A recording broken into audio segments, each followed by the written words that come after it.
Krishna, Krishna. The never-ending saga of surrender to Krishna.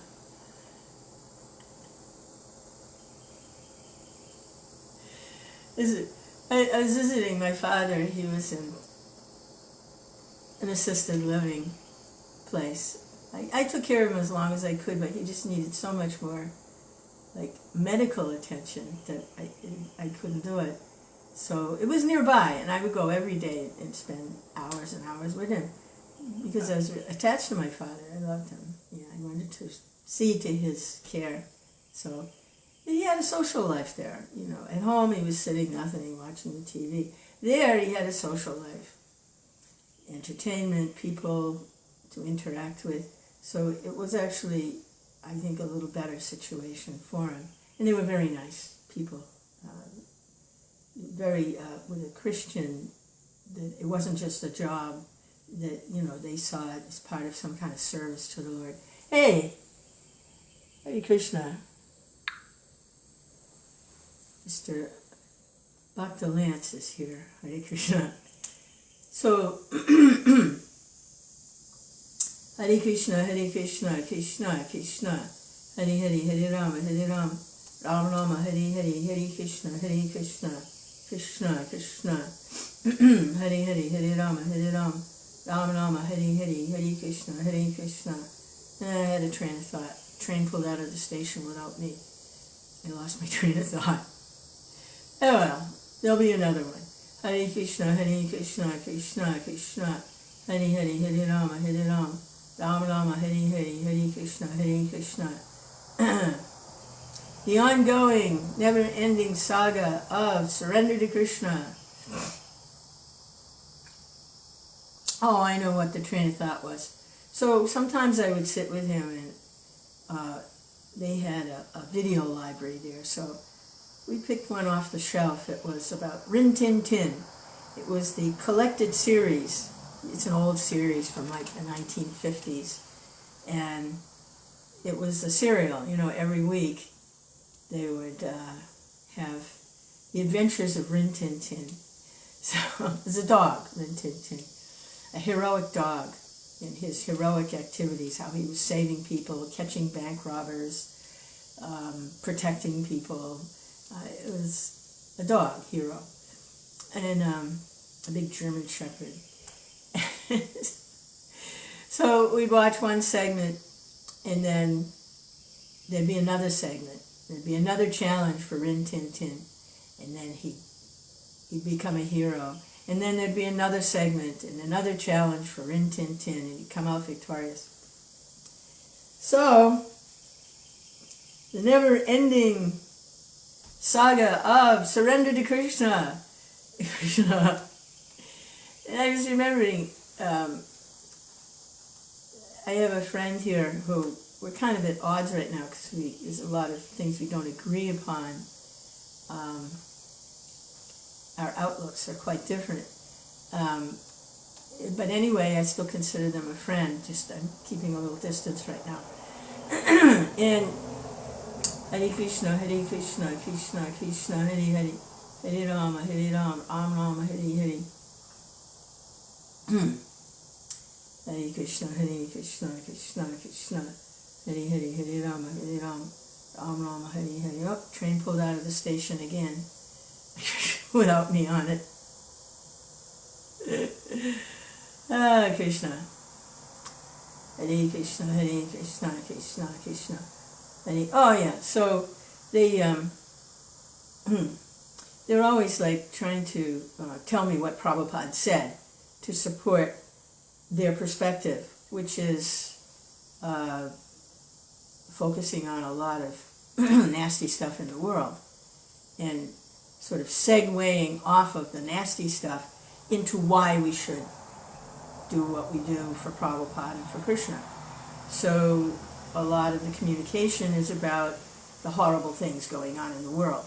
And that's a jumping off point for that's why we should surrender to do this service or that service for Krishna. But that's not where I'm at. I don't have to look at the garbage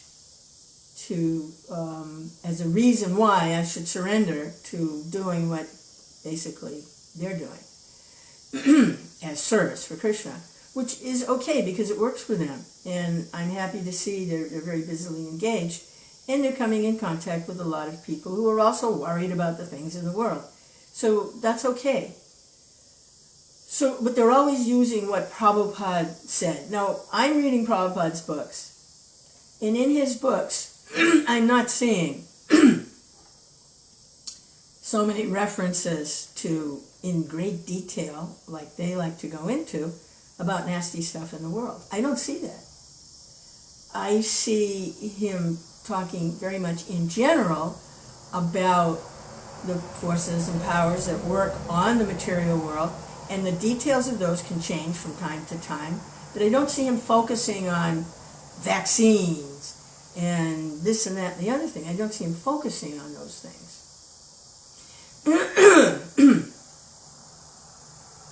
He speaks in a general way about the kinds of actions and interactions that take place in the material world.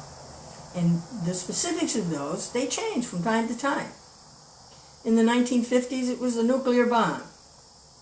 Okay, that was a very specific thing. In the 70s, it was the wars, the Vietnam Wars, the Cold War, the nuclear bombs. It changes. Yeah, those threats are always there. But this devotee likes to really, really focus on them and get all, and that's why I surrender to Prabhupada and Krishna. But that's not. So I don't find those kinds of quotes, specifics, in Prabhupada's books. I find the philosophy, the teachings, and a lot of pastimes, and a lot of glorification of the personality of Godhead, and that's what I see. And that's why I'm inclined to surrender to Krishna, not out of fear, but out of love and appreciation for these beautiful messages of Godhead. So you're not focusing so much on the negative, that's the reason why, and no.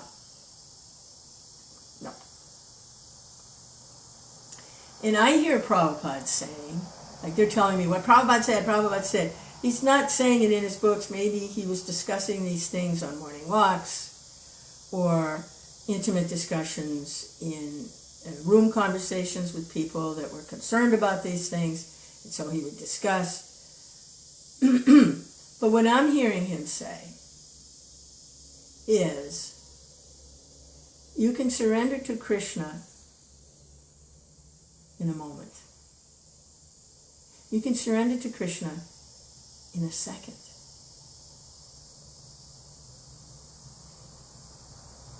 And I believe he prefaced that with,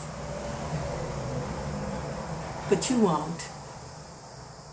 So here's all this other stuff to keep a fire under your behind.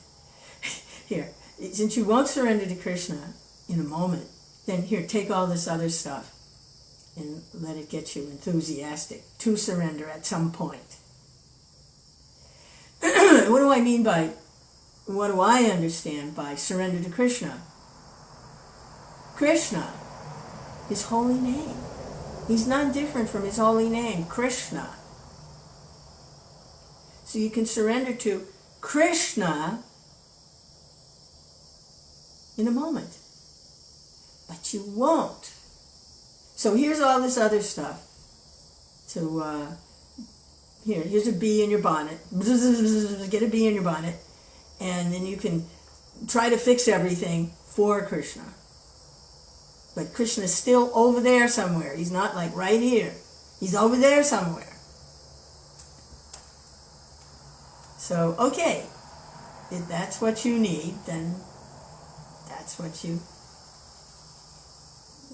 there's different stages, different levels. But what I hear Prabhupada say is you can surrender to Krishna in a second. And at the time of death, at that moment, You want to be able to pass the final exam and surrender to Krishna. Never mind all the stuff. Maybe you were successful in fixing this and fixing that and the other thing. But the test at the time of death is you surrender to all that other stuff. There's always going to be stuff. It's always going to be here. It's the material world. The time of death is... Parikshit Maharaj understood that. And that's why we have the Bhagavad. He understood that. He was hearing from Shukadev Goswami. Not about all the bad stuff in the world and how to fix it and how... He wasn't hearing about that. He was simply hearing the message of Godhead because he understood that very shortly he was going to be forced out of his body. He knew when he was going to die, or the body was going to die. He knew. We don't know. It could be any second. It could be any moment. Our position is actually much more precarious than Parikshit Maharaj. He knew. He had 7 days to prepare. We don't know. It could be tomorrow. Could be this afternoon.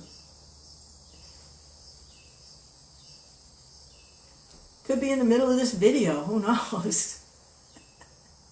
So our position is actually more precarious than Parikshit Maharaj. So how much more should we want to surrender to Krishna and hearing the messages of Godhead from Krishna and not get all caught up in all that other stuff? Now, underlying all of that is this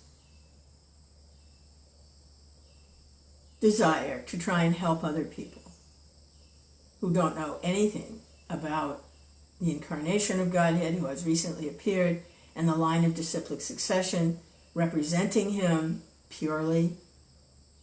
I mean, the world pretty much is in ignorance. So, yeah, that has a part to play for spreading messages of Godhead. It definitely has a part to play. And the Acharyas are very merciful in that they take on all kinds of hardships to try and reach out to people. Hare Krishna, Krishna Krishna, Hare Hare, Hare Rama, Ram Rama, Hare Hare, Hare Krishna. But not at the sacrifice or the cost of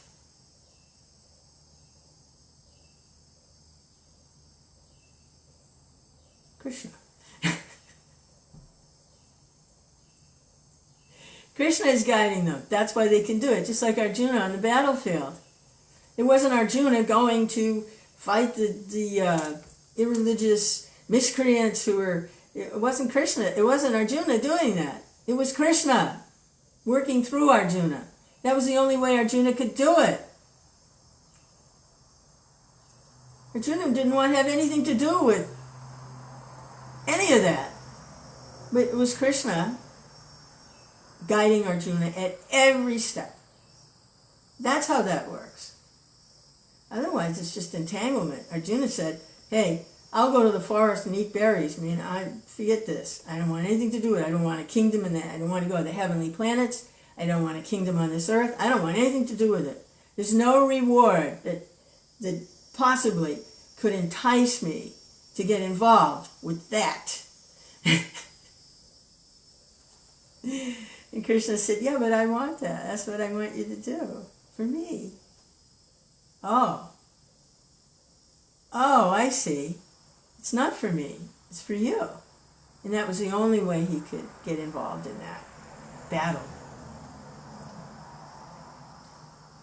And Krishna had to take him through a lot of realizations before he could get to that point of he had to have the Bhagavad Gita.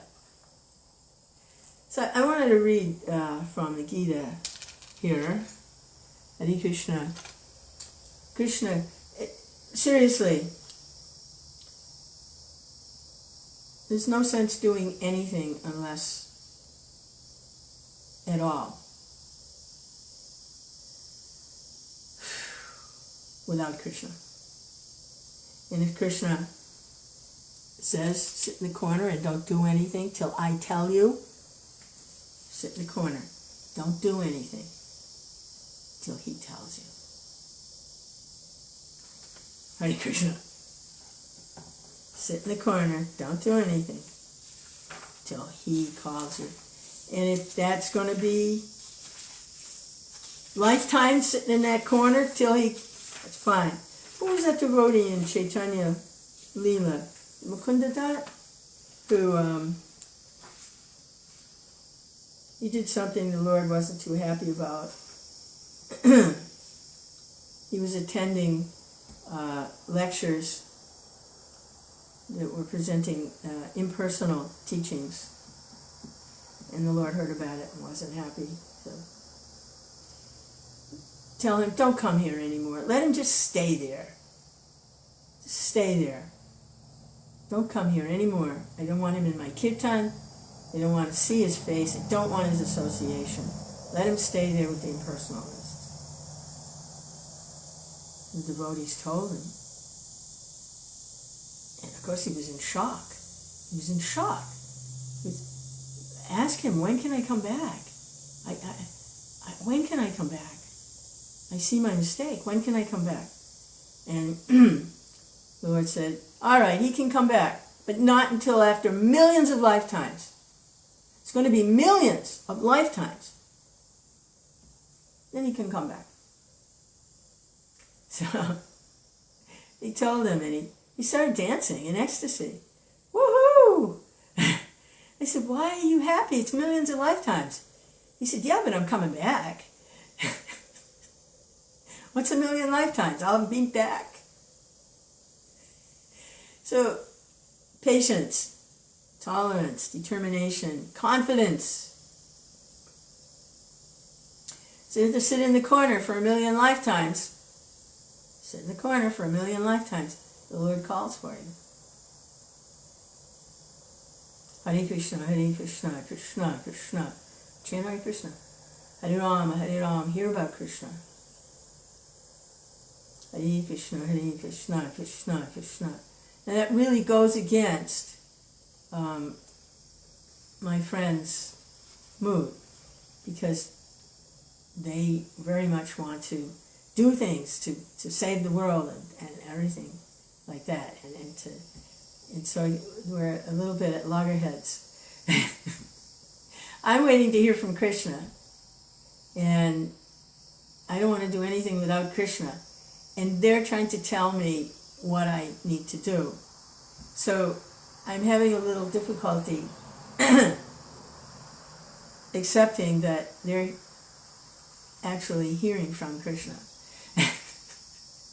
It's like there's a lot of other stuff in there too, and it's all about doing something for Krishna, but Krishna's over there. He's always over there somewhere. He's never right here. He's always over there somewhere. We have to do this for Krishna. We have to do that for Krishna. And they don't understand where I'm at. Is that, no, I want to be with Krishna.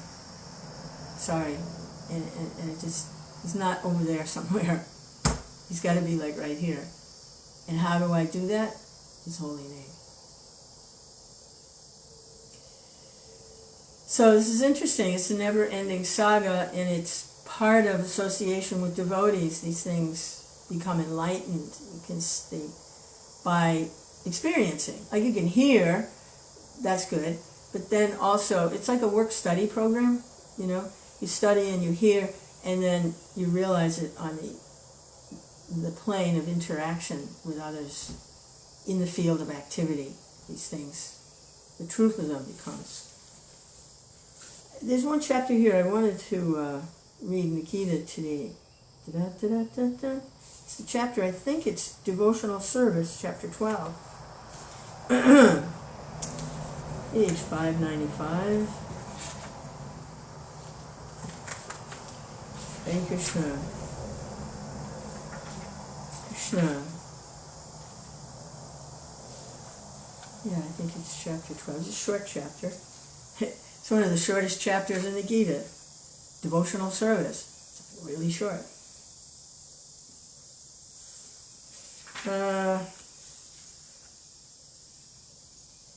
But I don't think that's the chapter.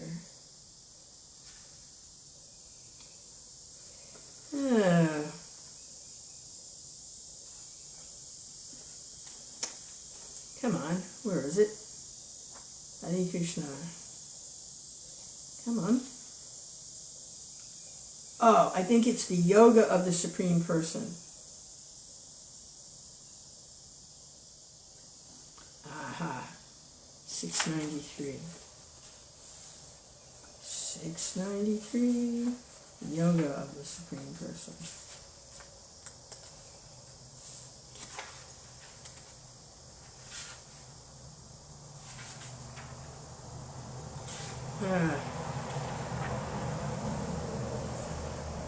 No, it's not that one. Wait, I'm trying to do it by the titles and I'm not getting... Huh.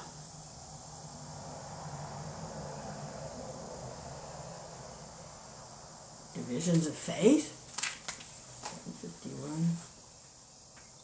751. Hare Krishna. I know it's in here somewhere.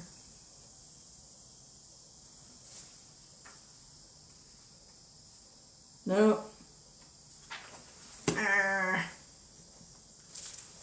Hare Krishna.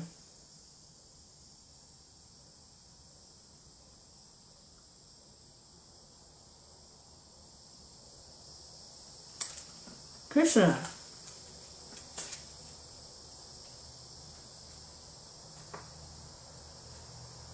Shri Krishna Chaitanya.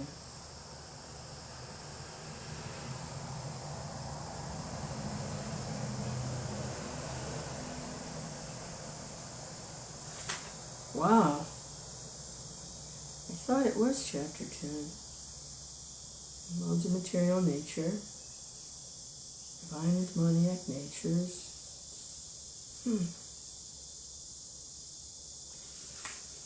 Oh. Yeah. Right. Right out. Krishna.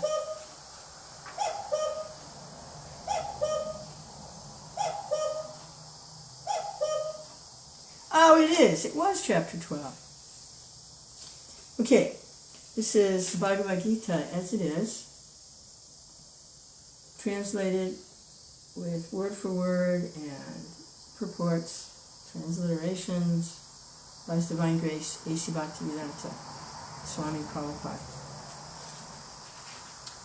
And, okay.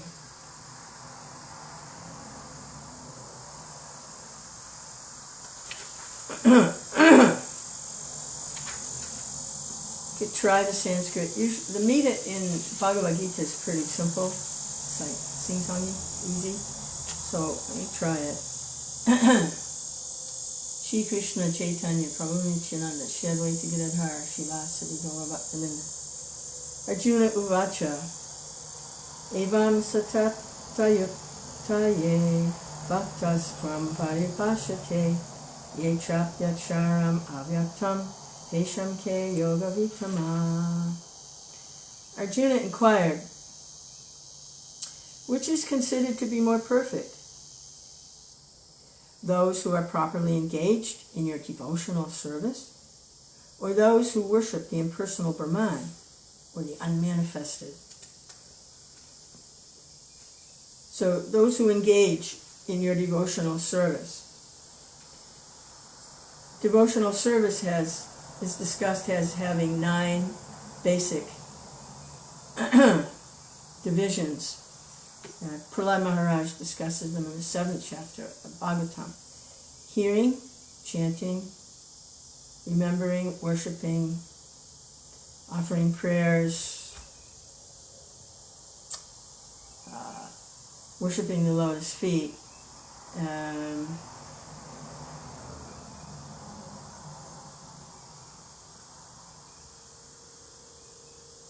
carrying out the orders, making friends with, and offering everything one has in service to the Lord. So there's 9 divisions. Hearing and chanting is the topmost. Everything really comes from there. Krishna. So, which is considered to be more perfect? Those who are properly engaged in those activities, or those who worship the impersonal Brahman, the unmanifested? Shri Bhagavan Uvacha Maya Vesha Manoyemam Nityayukta Upashate Shradaya Pariyopetas Te Me Yukta Tamomata. The Blessed Lord said, he whose mind is fixed on my personal form, always engaged in worshiping me with great and transcendental faith, is considered by me to be most perfect.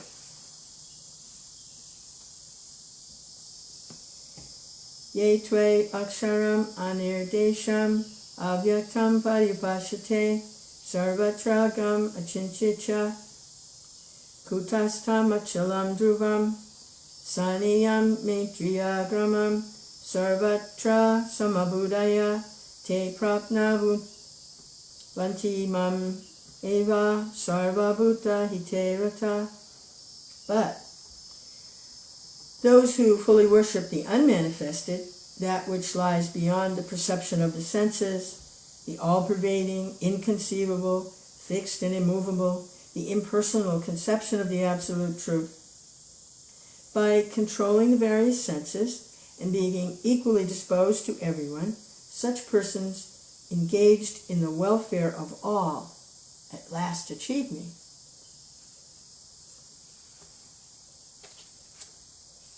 So they're not there yet, but they're getting close.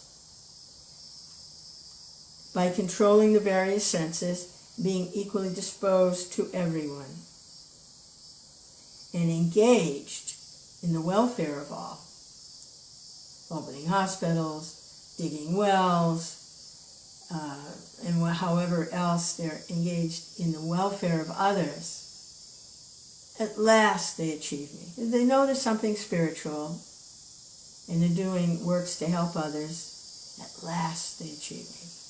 Krishna makes the arrangement. They build up enough pious credits that they can hear something at last, eventually.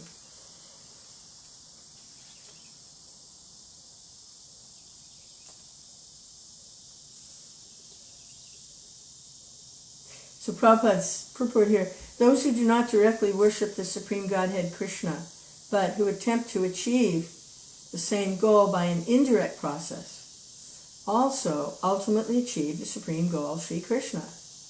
As is stated, quote, after many births, the man of wisdom seeks refuge in me, knowing Vasudev is all, end quote. When a person comes to full knowledge after many births, he surrenders unto Lord Krishna. If one approaches the Godhead by the method mentioned in this verse, he has to control the senses, render service to everyone, and engage in the welfare of all beings. It is inferred that one has to approach Lord Krishna, otherwise there is no perfect realization. Often there is much penance involved before one fully surrenders unto him.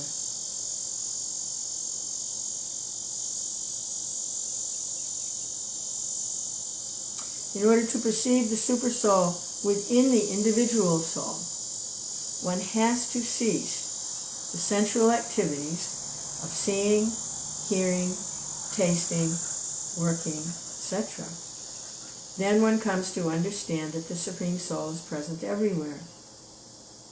Without engaging the seeing, the hearing, the tasting, the working, etc. in devotional activities to the personality of Godhead, they will be engaged in the illusory energy. So there has to be that middle point. If person's not going to engage in serving Krishna, then they need to just stop and not do anything.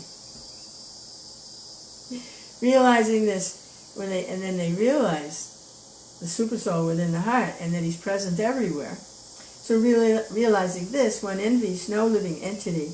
He sees no difference between man and animal because he sees the soul only, not the outer covering. But for the common man, this method of impersonal realization is very difficult, especially at this age. Where are you going to sit and do nothing? Hey, Krishna. Klesho dikaritas tesham avyaktas akta chetasam avyakta hi gatir dukam deha bhavir avapyate. For those whose minds are attached to the unmanifested, impersonal feature of the Supreme, advancement is very troublesome. To make progress in that discipline is always difficult for those who are embodied. Yetu sarvani karmani mayi sanyasya matpara ananyanaiva yogena mamduyayanta upashyate teshamaham samudakta mitu samsara sagarat bhagavam na bhavami na chirat parta maya veshita chetasham. So there's going to be a progression here. The first was, for those who are always engaged in my devotional service, that's perfect. But then those who are in trying to approach perfection by the impersonal practices, that's very difficult, but eventually they'll get there. So then there's going to be a progression. If you can't do this, then do that. If you can't do that, then do this. So the next verse, for one who worships me, giving up all his activities unto me, being devoted to me without deviation, engaged in devotional service, always meditating upon me, who has fixed his mind upon me, O son of Prita, for him I am the swift deliverer from the ocean of birth and death.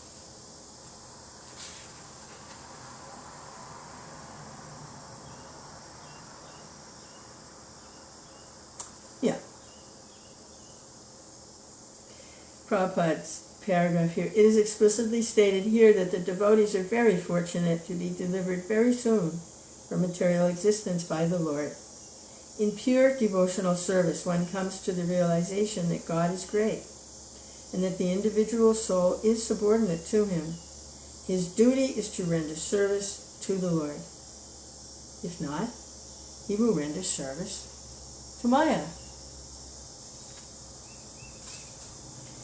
The Supreme Lord can only be appreciated by devotional service.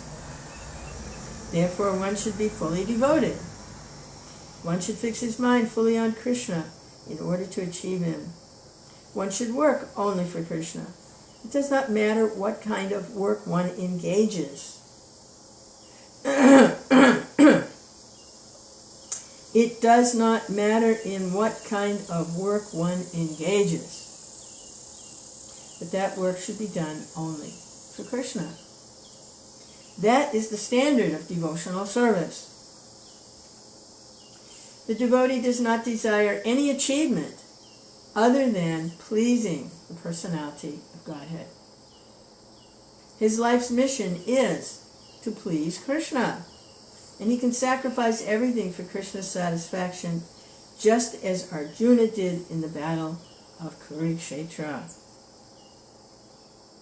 The process is very simple. One can devote himself in his occupation and engage at the same time in chanting. Hare Krishna, Krishna Krishna, Hare Hare, Hare Rama, Rama Rama, Hare Hare, Hare Krishna, Krishna Krishna, Hare Hare, Hare Rama, Rama Hare Hare. Such transcendental chanting attracts the devotee to the personality of Godhead.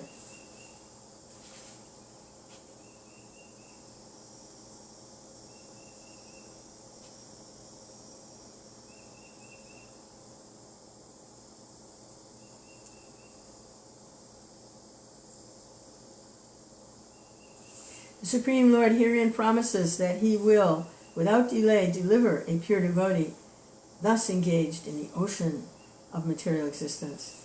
Those who are advanced in yoga practice can willfully transfer the soul to whatever planet they like by the yoga process, and others take the opportunity in various ways.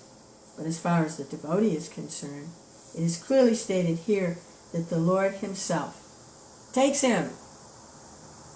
He does not need to wait to become very experienced in order to transfer himself to the spiritual sky. Why? Because the Lord takes him. The Lord's attracted to that devotee. The Lord takes him.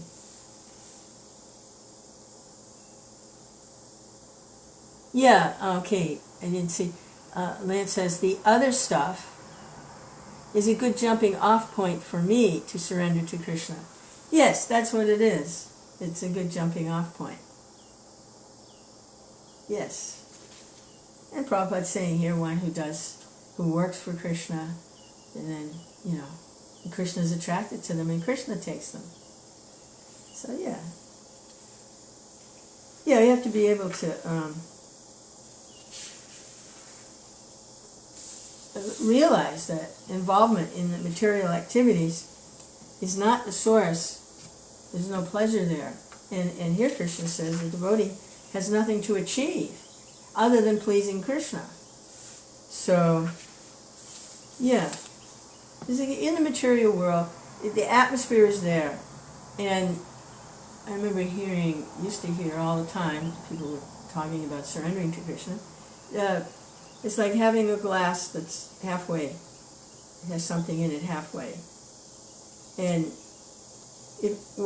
a glass. If it's not filled with devotional service to Krishna, it'll be filled with what the environment is. It looks like an empty glass, but it's not empty.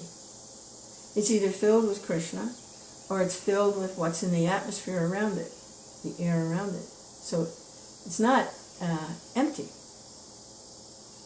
So the devotee is filling the glass with Krishna, and then that other stuff, there's no room for it.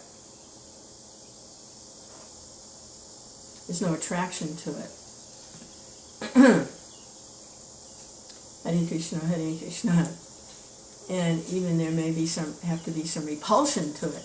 But attraction and repulsion is really the same thing. It's just different sides of the same coin. In other words, we're focusing on the stuff, either attracted to it and getting entangled, or repulsed by it and how bad it is, and still focusing on it. But the idea is to fill the glass with Krishna. That other stuff is there, but it's not focusing on it. Hare Krishna, Hare Krishna, Krishna Krishna. Like, when you get to Chaitanya Charitamrita, there's no mention of anything about what's going on in the material atmosphere. Nothing. It's all focused on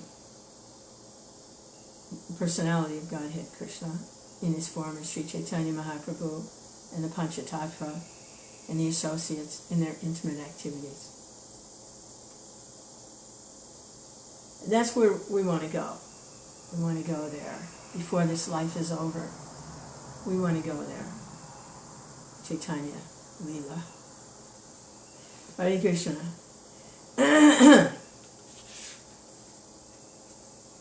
But here we are in Bhagavad Gita, in the next verse.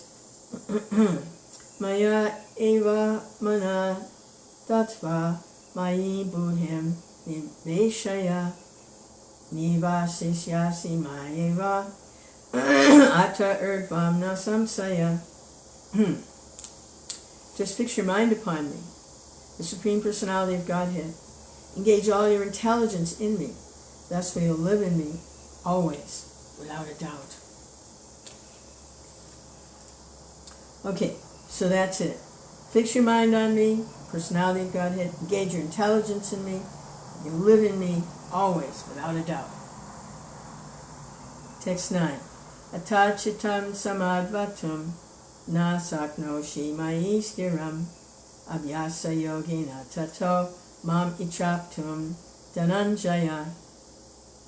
my dear Arjuna, O winner of wealth, if you cannot fix your mind upon me without deviation, then follow the regulative principles of Bhakti Yoga. In this way, you will develop a desire to attain me.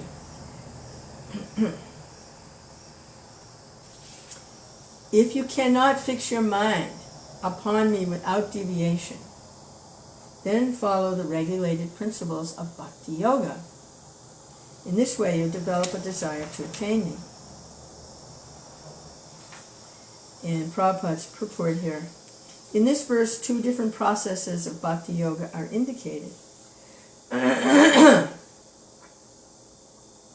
The first applies to one who has actually developed an attachment for Krishna, the Supreme Personality of Godhead, by transcendental love.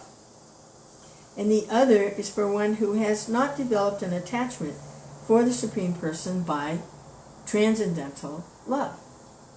For the second class, there are different prescribed rules and regulations which one can follow to be ultimately elevated to the stage of attachment to Krishna.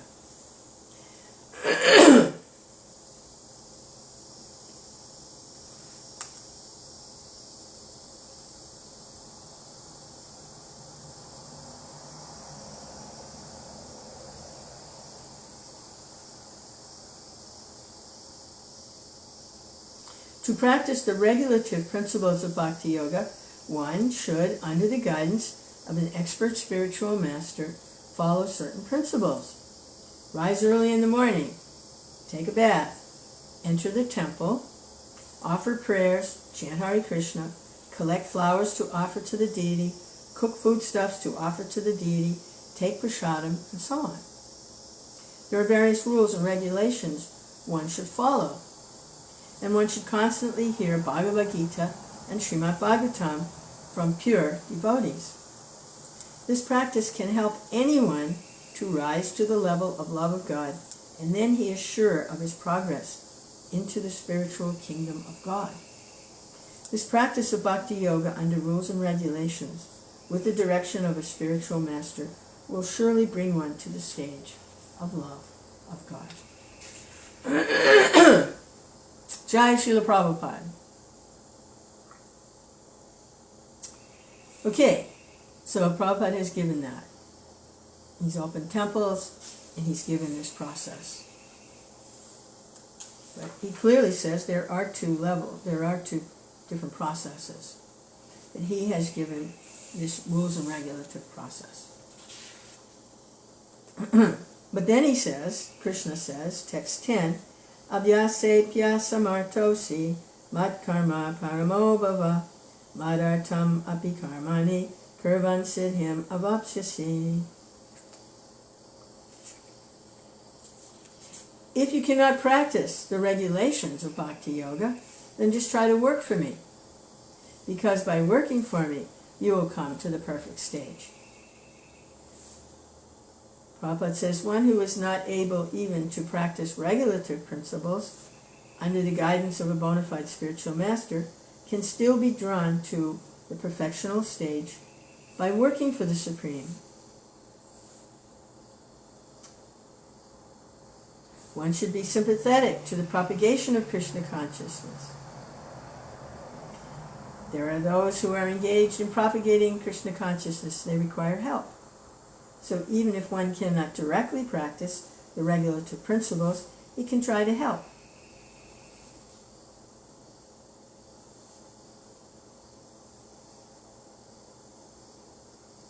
This voluntary service to the cause of Krishna consciousness will help one rise to a higher state of love of God, wherein one becomes perfect. Text 11. Ahaitad apyashaktopi kartum mad yogam ashrita sarvar karma pala tagyam tata kuru yatatmavan.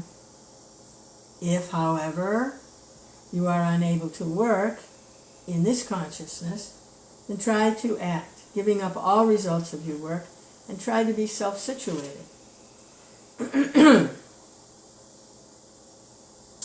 It may be that one is unable to even sympathize with the activities of Krishna consciousness because of social, familial, or religious considerations, or because of some other impediments.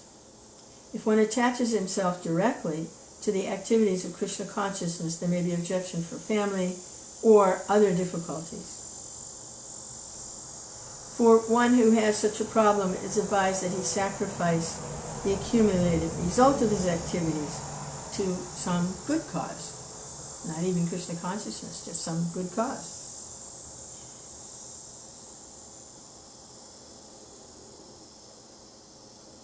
Thus one may gradually become elevated to the state of knowledge.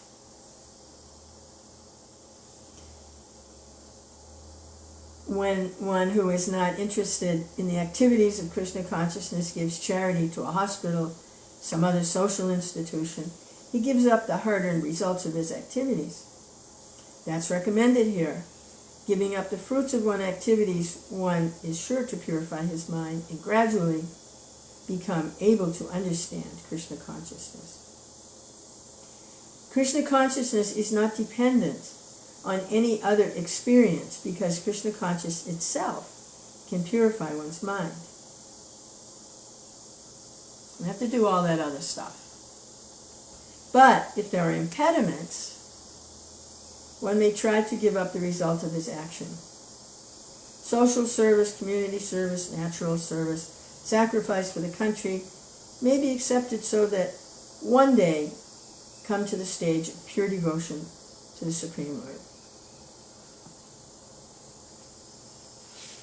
If one decides to sacrifice for the supreme cause, even if he does not know that the supreme cause is Krishna, he will come gradually to understand that Krishna is the supreme cause by the sacrificial method. Text 12. Shreyo hi jnanam adyasaj janad jnanam visheshate adyanad karma palak tagyas Jajat Chantir Anantaram. If you cannot take to this practice, then engage yourself in the cultivation of knowledge. Better than knowledge, however, is meditation, and better than meditation is renunciation of the fruits of action, for by such renunciation one can attain peace of mind.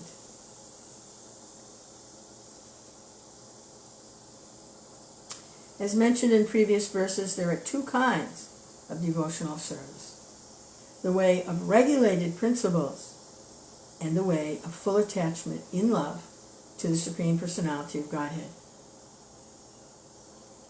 For those who are actually not able to follow the principles of Krishna consciousness, either of those paths,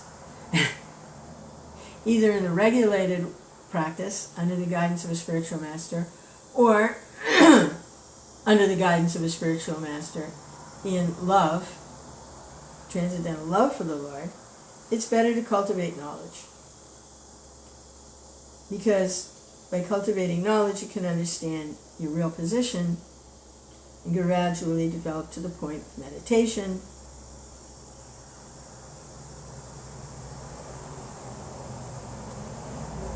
There are processes which make one understand that one himself is the Supreme. And that sort of meditation is preferred if one is unable to engage in devotional service. Well, yeah, I mean, spirit being supreme.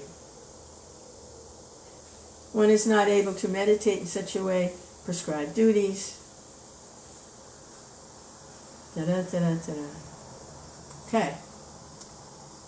Text 13:14. Adveshta sarvabhutanam maitra karuna evacha nirmamo nirahankara samaduka sukha shami shantushta satatam yogi yatatma jitha nishchaya mayarpita manobudhir yomad bhakta same priya. 13:14. One who is not envious, but who is a kind friend to all living entities. who does not think himself a proprietor, who is free from false ego and equal both in happiness and distress, who is always satisfied and engaged in devotional service with determination, whose mind and intelligence are in agreement with me. He is very dear to me.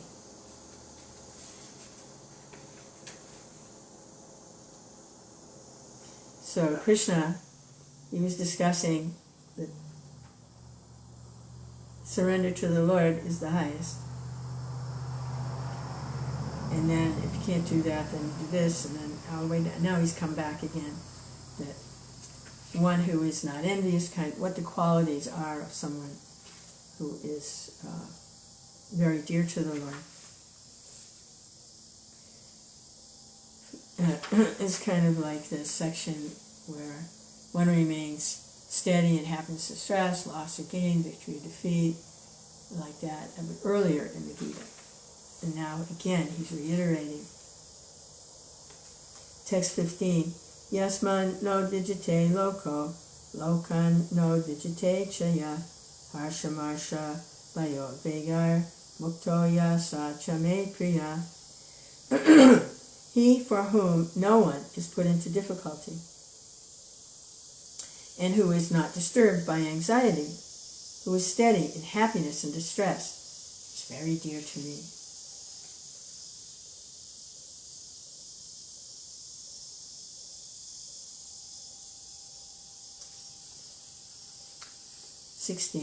Anapeksha suchir daksha udashino gatavyata sarva ramba parityagi yomed bhakta same priya. A devotee who is not dependent on the ordinary course of activities, who is pure, expert, without cares, free from all pains, and who does not strive for some result, is very dear to me.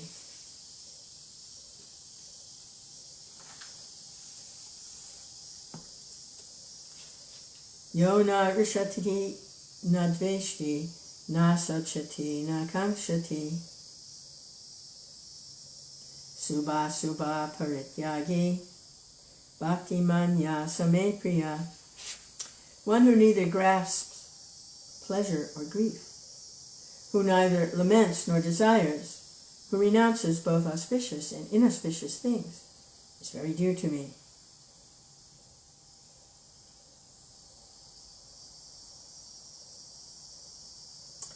Purport. A pure devotee is neither happy nor distressed over material gain and loss, nor is he very much anxious to get a son or a disciple, nor is he distressed by not getting that. If he loses anything which is very dear to him, he does not lament. Similarly, if he does not get what he desires, he's not distressed. He is transcendental in the face of all kinds of auspicious and inauspicious and sinful activities. He is prepared to accept all kinds of risks for the satisfaction of the Supreme Lord.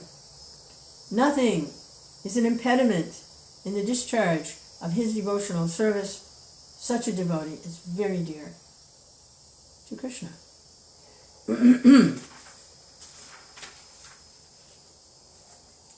18:19.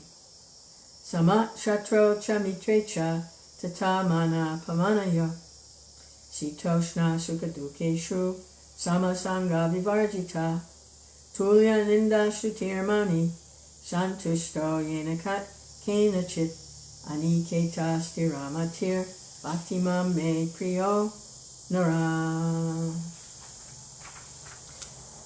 One who is equal to friends and enemies, who is equipoised in honor and dishonor, heat and cold, happiness and distress, fame and infamy, who is always free from contamination, always silent and satisfied with anything, who does not care for any residence, who is fixed in knowledge and engaged in devotional service, is very dear to me.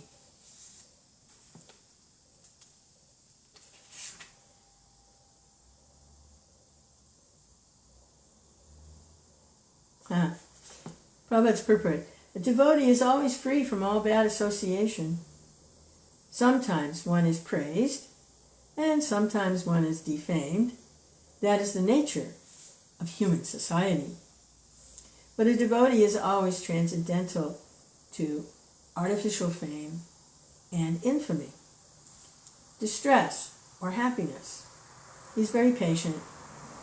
He does not speak of anything but the topics about Krishna. Therefore, he is called silent. Silent does not mean that one should not speak. Silent means that one should not speak nonsense. One should speak only of essentials. And the most essential speech for the devotee is to speak of the Supreme Lord. He is happy in all conditions. Sometimes he may get very palatable foodstuffs, and sometimes not. But he's satisfied. Nor does he care for any residential facility. He may sometimes live underneath a tree, and he may sometimes live in a very palatial building. He is attracted to neither. He is called fixed because he is fixed in his determination and knowledge. We may find some repetition in the descriptions of the qualifications of a devotee, but this is just to give an illustration of the fact that a devotee must acquire all these qualifications. Without good qualifications, one cannot be a pure devotee. One who is not a pure devotee has no good qualifications. One who wants to be recognized as a devotee should develop the good qualifications. Of course, he does not extraneously endeavor to acquire these qualifications, but engagement in Krishna consciousness and devotional service automatically helps him develop them. Okay, last verse, 20. Ye tu dharmartritam idam ya toktam paripashate shradana mat parama bhaktaste tiva me priya. He who follows this imperishable path of devotional service and who completely engages himself with faith, making me the supreme goal, is very, very dear to me.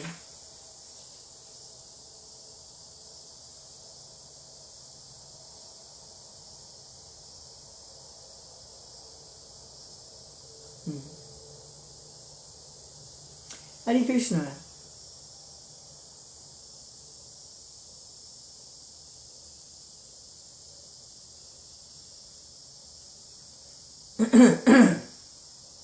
Fortunately, Prabhupada's purport, part of it, if one develops directly a desire to engage in Krishna consciousness and pure service, he does not need to undergo step-by-step improvements in spiritual realization. Devotional service, as described in the middle 6 chapters of Bhagavad Gita, is more congenial. One should not bother about materials to keep body and soul together, because by the grace of the Lord, everything is carried out automatically. Hare Krishna, Krishna Krishna, Hare Hare, Hare Rama, Rama Rama, Hare Hare. Krishna, Krishna Chaitanya, Krishna Chaitanya, Krishna Chaitanya, Krishna Chaitanya, Krishna Chaitanya, Krishna Chaitanya, Krishna Chaitanya, Krishna Chaitanya. You can surrender to Krishna in a second. But most won't. So, if you can't do this, then do that. If you can't do that, then do this, and then do that. Eventually you'll get there. Hare Krishna. Krishna Chaitanya. Govinda. I mean, that's just the truth. But, I'm not making it up. It's the truth. I'm just repeating it like a parrot.